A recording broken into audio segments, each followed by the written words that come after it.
TK. I'm back at my bro's house. Been a minute. So today he will be bringing you guys Lightsworn Minerva. So here we go. What's going on, everybody? This is Ed from Team TK. It's been a minute, as I said. I'm gonna show you this MinervaSworn. Starting off, first of all, we got to introduce a new member of the team. We got Mitchell over here. How's it going? Yeah. Our other team member left because he had to go do some stuff. He looks like the guy next door, but hey, this dude's a genius when it comes to playing Yu-Gi-Oh! Seriously, you can check him out. You can see some of his profiles, some of his deck ideas coming in the future. He has a rank 1 deck that's just like straight bananas. I swear to God, I can type of YCS with it. It's kind of funny. But getting into it, so starting off, play 3 JD. This card has been out for since 2007, man. Damn, card been out for a minute. And it's still possibly the best boss monster of all time. And there's no way to power creep it. Just to be able to board wipe as much as you want to. If you can't strike this or breakthrough skill, whatever, they just lose. Play the 3 riding, excellent. Best rank 4 or best level 4 you got in the deck. I play the 3 Lumina. I personally feel that she lets you get off more combos. I see some lists running just 1 or 2, and whatnot. I think 3 max. I do because see, my deck is not just the rank 4 spam. I like running my JD in here. I always get my JD. I never had a time where I milled all of my JDs, or at least not being able to get one back with like a Daigusto play. So she's too good to my opinion of the build I run, just not to run at 3. Next, I have 2 Wolf. This will be 3 Wolf once I have the other one come in the mail. But then again, at the same time in testing, 2 Wolf has been extremely consistent. Not cloggy at all. So we'll see. For the time being, this is going to go up to 3. But if I test it and if I start to clog, we're going to go back down to this 2 ratio and have another monster at 3 over this. We're going to go back to that, but for now, this is going to go up to 3. Excellent. Helps with the OTKs, whatnot. Free something to get off your Minerva play when you mill it. Foolish Burial, whatnot. Good discard fodder for your Lightsworn spell. Excellent. We played the 2 Lila. 2 Lila. Excellent for back row removal. This, honestly, has been the best addition to the deck. At first, I was just running her at 1.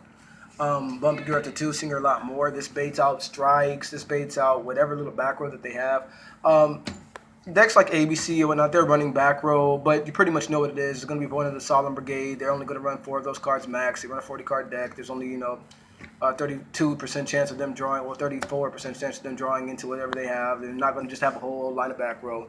Baiting one of these out with Lila and then going for your other plays. This pretty much works every time. It's kind of like a lightning rod play, as they kind of refer to it as Magic the Gathering. It just really they really have no choice but to either let it go through or strike this or whatever. Once they do that, it's just honestly it's been pretty much game from there. Card that I have not seen in any other list, and that's why I like to be unique. 2 Gareth. Gareth really gets everything going. It gives me extra draws off when my Minerva mills. It gives me extra fodder in the graveyard. I personally do not see why this is not run more often. It's also 1850 beat stick. I don't once again can't beat it. I don't get it. It's an easy out to a lot of a lot of things. Get you a nice strong monster on the board. It's good. Next, I play Triple Galaxy Soldier for a Cyber Dragon Infinity play. Once again, deck full of light monsters. I'm trying to get more things in the graveyard. Why not make a CDI? Next, then we have the 3 Goblinberg. This is what's going to go down to 2, and in favor of the 3rd Wolf.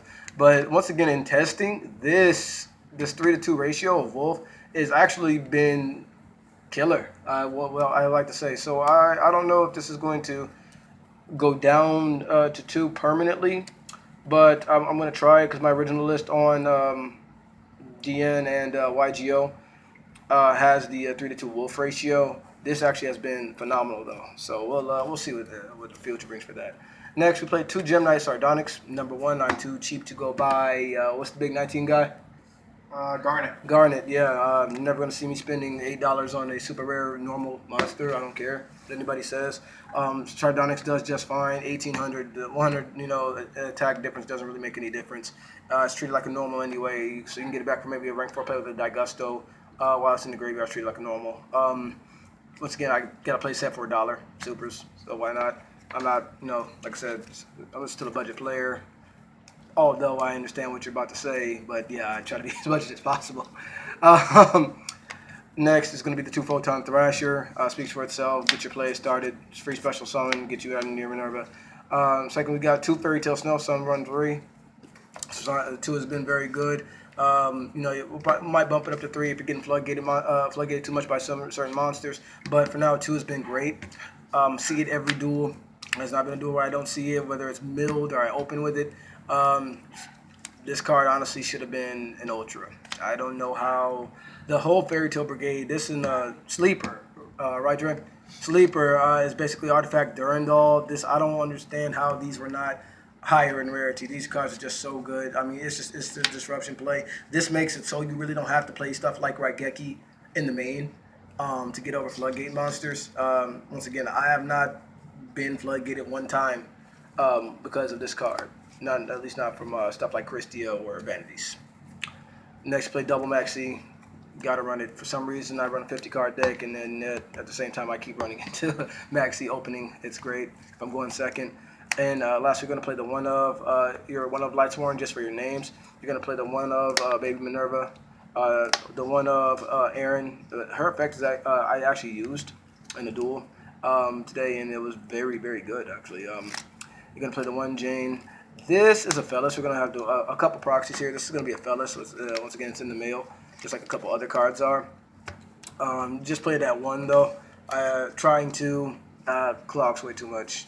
It's between Wolf and Fellas. You can't have so many summons or so many hands where you can't get those monsters out of your hand or you can't get them onto the board, whatnot. So just the one of Fellas. You play the one Trick Clown because it's Trick Clown. I see a lot of people running 2. I don't like that simply because I don't want to ever. I've had a couple instances, more than one time, where I would have already used this Trick Clown effect and you milled the Trick Clown. So basically, it's just a dead mill. So it may as well have just been another Lightsworn name for your JD or your Lumina play. And then you play the one of Electromagnetic Turtle simply because it saves your butt a lot. That's it for the monsters. Going on to the spells. Play 3 Brilliant Fusion. Speaks for itself, it's good, great card. Get you into your plays, allows you to summon twice with your Seraphonite, excellent. You play the 3 Solar Recharge, mandatory. You're gonna play the 2 Charge of Light Brigade, which was still at 3, but hey, if it was, I don't think you would ever see this deck losing. I personally main 2 Twin Twister. Once again, with me, I've always gotten at least one of them off. If you resolve this playing in duel, I don't really care what's out in the format that's meta, you're probably going to win the game. Play the 2 Instant Fusion, once again only 2. I've seen some decks run 3. Just 2 is fine though. I'm not trying to spam a card that I'm only going to probably get a chance to summon once anyway. And then finally you're going to play the one of Foolish, the one of Rhoda, because that one, the one of Skill Charge, yeah. And that rounds off the main, that's 50 cards. Quickly, I don't know why. I see a lot of lists trying to run 40 card MinervaSworn. I personally think that's stupid. I've seen so many guys trying to run the deck, locals, whatnot, and they end up milling too much. I've seen a list with 8 card, Lightsworn names. That's the only Lightsworn they're running. Run the deck as the archetype and then run your text. Don't try to build basically your text as the main focus of the deck, such as the 3 Fairy Tale Snow. That's the feature part of the deck. I think that's all wrong. Personally, I think you need to be playing around your Lightsworn first, then just kind of getting into your tech pieces. Got the one Minerva until I get another one, the proxy Minerva. Got the one Dagusto, the one Castel, the one Cyber Dragon Infinity. Of course, you got your Cyber Dragon Nova. First deck, Bujinki Amaterasu. This is basically it's like my rank 4 Leviair Dragon when I banish stuff with my Fairy Tale Snow. This allows me to get an asset back that's been banished. Really good card. Of course, you played the Utopia package. Michael, the Arch Lightsworn. This card's busted. I'm being honest with you. Against Metal Foe, this if they can't get this off the field, their turn.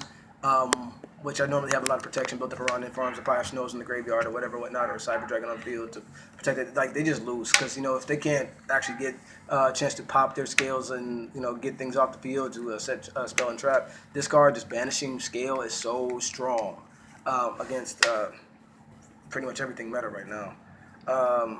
Unless you're playing Paleozoic, it's a mule, but whatever. 2 Omega mandatory. Scarlight and 1 Scarlight. Scarlight just steals games. It really does. I've had that happen like 3 times. The Scarlight just gets me game. It's an amazing card. If this gets hit to 1, I might run 2 Abyss. That's and of course with the 1 Seraphonite and the 1 Norton.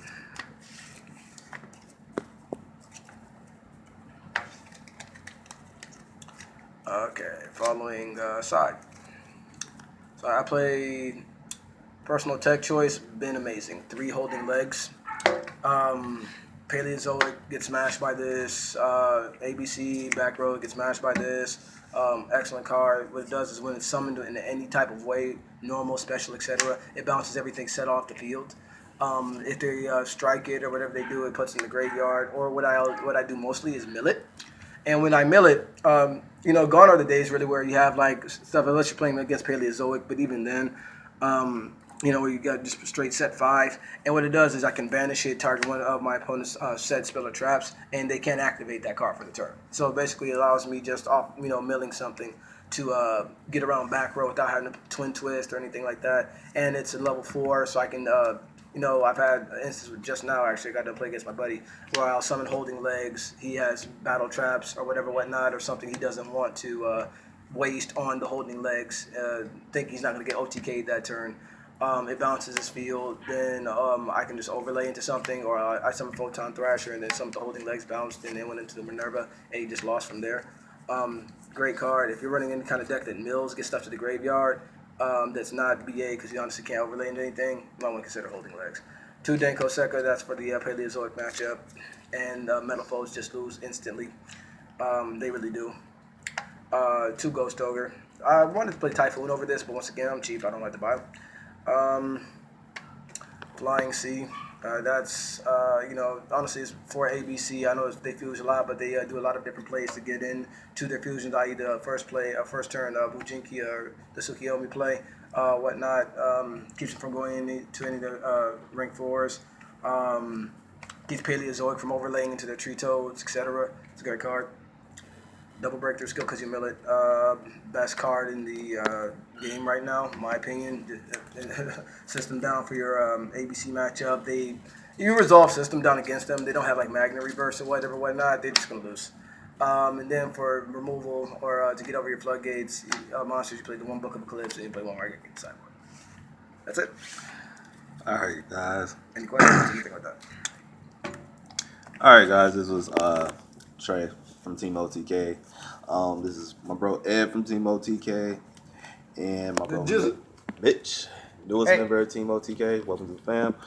And give us your thoughts and concerns. Please subscribe to our page on YouTube, Team OTK, or Trevon Rogers / Team OTK.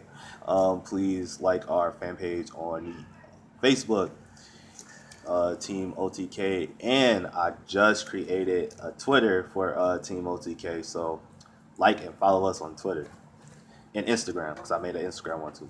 All right.